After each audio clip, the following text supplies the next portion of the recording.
ஒரு 40, 50 வயசுக்கு மேலே இருக்கிறவங்களுக்கு ஆன்மீக சிந்தனைகள்லாம் அதிகமாக இனிமேல் வருங்க.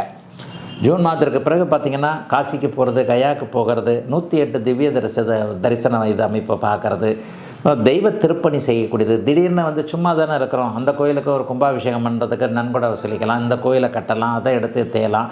தெய்வ திருப்பணி செய்வதற்கு எல்லாருக்கும் வாய்ப்பு கிடச்சிருமா என்ன? தெய்வமே கூப்பிட்டு சொன்னால் தானே அந்த திருப்பணியை செய்ய முடியும். அந்த மாதிரியாக தெய்வ திருப்பணியை செய்யக்கூடிய வாய்ப்புகள் பிற்பகுதி 5 மாதங்களுக்கு பிறகு அப்படியே நடக்கக்கூடிய அமைப்பெல்லாம் உண்டுங்க. கடகராசிக்கார பெண்களுக்கு இது வரைக்கும் இருந்து வந்த அவஸ்தைகள், சகோதரர்களால் ஏற்பட்ட ஒரு சுமூகமான உறவுகள் இல்லாமல் இருந்த அமைப்பு, அக்கா தம்பிகள், அக்கா தங்கச்சிகள் சரியாக இல்லாத அமைப்பு, அண்ணன் தம்பி உதவாத அமைப்பு எல்லாமே இப்போ மாறப்போகுதுங்க.